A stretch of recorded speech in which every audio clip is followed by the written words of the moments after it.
ಇದೀಗ ಪರಿಷತ್ನಲ್ಲಿ ಗದ್ದಲ ಗಲಾಟೆಗಳು ಜೋರಾಗಿ ಕೇಳಿ ಬರ್ತಾ ಇದೆ. ಅದರಲ್ಲೂ ನೀನು ಅನ್ನುವಂತ ಫೈಟ್ ಹೆಚ್ಚಾಗಿ ಕಾಣಿಸ್ತಾ ಇರುವಂತದ್ದು. ವಿಪಕ್ಷಗಳ ಅಸ್ತ್ರ, ಅದಕ್ಕೆ ಇನ್ನು ಸರ್ಕಾರದ ಪ್ರತ್ಯಸ್ತ್ರ ಇವೆಲ್ಲವೂ ಕೂಡ ಜೋರಾಗಿ ನಡೀತಾ ಇದೆ. ಬಟ್ ಇದೀಗ ಪರಿಷತ್ನಲ್ಲಿ ಕಾಶ್ಯಪ್ನವರ್ ವಿರುದ್ಧ ಬಿಜೆಪಿ ನಿಗಿ ಅಂತ ಇದೆ.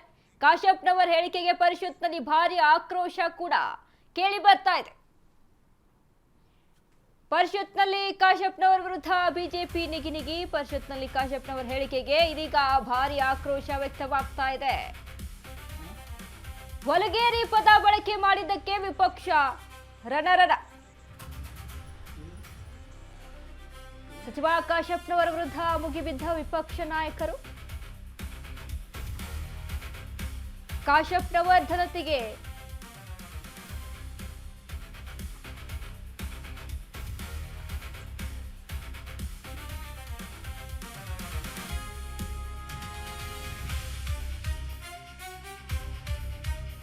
ಇಡೀ ಸಮುದಾಯಕ್ಕೆ ಅವಮಾನ ಆಗಿದೆ ಎಂದು ಚಲವಾದಿ ನಾರಾಯಣ ಸ್ವಾಮಿ ಹೇಳ್ತಾ ಇರುವಂತದ್ದು. ಬಿಕೆ ಹರಿಪ್ರಸಾದ್ ಚಲವಾದಿ ನಡುವೆ ವಾಗ್ವಾದ ಶುರುವಾಗಿದೆ. ಮಲ್ಲಿಕಾರ್ಜುನ ಖರ್ಗೆ ಅವರಿಗೆ ಅಪಮಾನ ಮಾಡಿದ್ದೀರಿ ನೀವು. ವಲಗೇರಿ ಅನ್ನುವಂತಹ ಪದ ಬಳಕೆ ಆಗಿದೆ ಇಲ್ಲಿ. ಮೊದಲು ನೀವು ಕ್ಷಮೆ ಕೇಳಿ, ಬಳಿಕ ನಾವು ಕೇಳ್ತೀವಿ ಅಂತ. ಪರಿಷತ್ನಲ್ಲಿ ಕ್ಷಮೆ ಯಾಚನೆ ವಿಚಾರಕ್ಕೆ ವಾಕ್ ಸಮರ ಜೋರಾಗಿತ್ತು. ಪರಿಷತ್ನಲ್ಲಿ ಕಾಶ್ಯಪ್ನವರ ವಿರುದ್ಧ ಬಿಜೆಪಿ ನಿಗಿ ಅಂತ ಇದೆ. ವಲಗೇರಿ ಪದ ಬಳಕೆ ಮಾಡಿದ್ದಕ್ಕೆ ವಿಪಕ್ಷ ರಣರಣ ಅಂತ ಇದೆ. ಇತ್ತ ಕಾಶ್ಯಪ್ನವರ ವಿರುದ್ಧ ಮುಗಿಬಿದ್ದಂತ ವಿಪಕ್ಷ ನಾಯಕರು. ಕಾಶ್ಯಪ್ನವರು ದಲಿತರಿಗೆ ಅಪಮಾನ ಮಾಡಿದ್ದಾರೆ, ವಲಗೇರಿ ಅನ್ನುವಂತ ಪದವನ್ನ ಬಳಕೆ ಮಾಡಿದ್ದಾರೆ. ಸಚಿವರು ಸದನದಲ್ಲೇ ಕ್ಷಮೆ ಕೇಳಬೇಕು ಎಂದಂತ ಚಲವಾದಿ ನಾರಾಯಣ ಸ್ವಾಮಿ.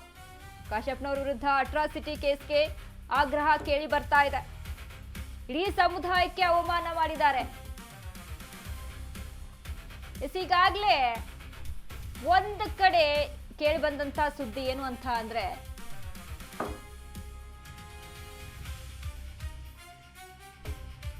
ನೋಡಿ, ಇಡೀ ಸಮುದಾಯಕ್ಕೆ ಅವಮಾನ ಆಗಿದೆ ಎಂದಂತ ಚಲವಾದಿ ನಾರಾಯಣ ಸ್ವಾಮಿ. ವಲಗೇರಿ ಅನ್ನುವಂತ ಪದ ಬಳಕೆ ಮಾಡಿದ್ದೀರಾ ಕಾಶ್ಯಪ್ನವರ್, ಇದು ಇಡೀ ಸಮುದಾಯಕ್ಕೆ ಅವಮಾನ, ನೀವು ಕ್ಷಮೆ ಕೇಳಲೇಬೇಕು ಅನ್ನುವಂತ ನಿಟ್ಟಿನಲ್ಲಿ ಪಟ್ಟಣ ಹಿಡಿದಿದ್ದಾರೆ. ಚಲವಾದಿ ನಾರಾಯಣ ಸ್ವಾಮಿ ಹೇಳ್ತಾ ಇರುವಂತದ್ದು, ಈ ಪದ ಬಳಕೆ ಯಾಕೆ ಬೇಕು, ಇದಕ್ಕೆ ಅಟ್ರಾಸಿಟಿ ಕೇಸ್ ಅನ್ನ ನಾವು ಹಾಕ್ತಿವಿ, ಅಟ್ರಾಸಿಟಿ ಕೇಸ್ ಇದಕ್ಕೆ ದಾಖಲಾಗುತ್ತೆ ಅನ್ನುವಂತ ನಿಟ್ಟಿನಲ್ಲಿ ಚಲವಾದಿ ನಾರಾಯಣ ಸ್ವಾಮಿ ಕಾಶ್ಯಪ್ನವರ ಮೇಲೆ ಆಕ್ರೋಶವನ್ನ ವ್ಯಕ್ತಪಡಿಸ್ತಾ ಇದ್ದಾರೆ.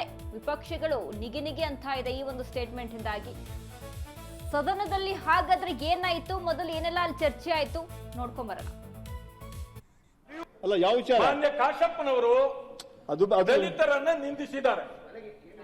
ಏನಂತ ಹೇಳಿದ್ದಾರೆ ಅಂದ್ರೆ, ಮೋದಿ ಅವರು ದೇಶವನ್ನ ವಲಗೇರಿ ಮಾಡಿದ್ದಾರೆ ಅನ್ನೋದನ್ನು ಹೇಳಿದ್ದಾರೆ. ಎಐಸಿಸಿ ಅಧ್ಯಕ್ಷರು, ವಿರೋಧ ಪಕ್ಷದ ನಾಯಕರು ಮಲ್ಲಿಕಾರ್ಜುನ ಖರ್ಗೆ ಅವರಿಗೆ ಇವತ್ತು ನೀವು ಮನುವಾದನೆ ಮಾಡಿರ್ತಕ್ಕಂಥ ಅವಮಾನ ದೇಶದಲ್ಲಿ ಅದಕ್ಕಿಂತ ಉದಾಹರಣೆ ಬೇಕಾ ಸರ್? ನೀವು ಅಸ್ಪೃಶ್ಯತೆ ಬಗ್ಗೆ, ದಲಿತರ ನಿಂದನೆ ಬಗ್ಗೆ ಮಾತಾಡೋದಕ್ಕೆ ನಿಮ್ಗೆ ಏನಲ್ಲ ಸರ್ ರೈಟ್ಸ್? ಇವತ್ತು ನೀವು ಖರ್ಗೆ ಅವರು ನಡೆಸ್ಕೊಂಡಿರ್ತಕ್ಕಂಥ ರೀತಿ ಹೇಳಿ ಸರ್. ಖರ್ಗೆ ಅವರು ನಡೆಸ್ಕೊಂಡಿರ್ತಕ್ಕಂಥ ರೀತಿ, ಮಲ್ಲಿಕಾರ್ಜುನ ಖರ್ಗೆ ಅವರು ನಡೆಸ್ಕೊಂಡಿರ್ತಕ್ಕಂಥ ರೀತಿ, ಇವ್ರಿಗೆ ಯಾವ ನೈತಿಕತೆ ಇದೆ? ಇವ್ರಿಗೆ ಮಲ್ಲಿಕಾರ್ಜುನ ಖರ್ಗೆ ಅವರು ಎರಡು ಕಡೆ ಚರ್ಚೆ ಆಗಲಿ.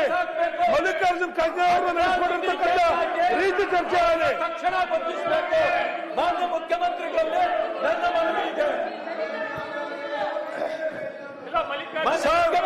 ಮೊದಲು ಮಲ್ಲಿಕಾರ್ಜುನ ಖರ್ಗೆ ಅವರು ಚರ್ಚೆ ಆಗಲಿ, ಅವರು ನಡೆಸ್ಕೊಂಡಿರ್ತಕ್ಕಂಥ ರೀತಿ ಚರ್ಚೆ ಆಗಲಿ. ಅವರೆಲ್ಲ ಬಂಧಿಸಬೇಕು.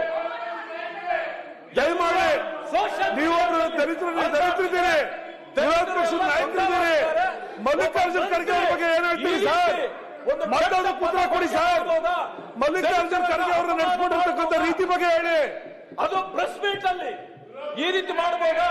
ಮಾನ್ಯ ಮುಖ್ಯಮಂತ್ರಿಗಳು ಅವರನ್ನ ಖರ್ಗೆ ಅವರು ಮಾಡಿರ್ತಕ್ಕಂಥ ಅವಮಾನ ಇಡೀ ದೇಶಕ್ಕೆ ಮಾಡಿರ್ತಕ್ಕಂಥ ಅವಮಾನ. ಅವ್ರನ್ನ ಅರೆಸ್ಟ್ ಮಾಡಿಸ್ಬೇಕು. ಖರ್ಗೆ ಅವರು ಮಾಡಿರ್ತಕ್ಕಂಥ ಅವಮಾನ ಇಡೀ ದೇಶಕ್ಕೆ ಮಾಡಿರ್ತಕ್ಕಂಥ ಅವಮಾನ. ಕರ್ನಾಟಕ ರಾಜ್ಯಕ್ಕೆ ಮಾಡಿರ್ತಕ್ಕಂಥವ್ರು ನಮ್ಮ ಖರ್ಗೆ ಅವರು ಇದನ್ನು ಒಪ್ಕೊಳ್ತಾರ? ಸಭಾಪತಿಗಳೇ, I am on point of order.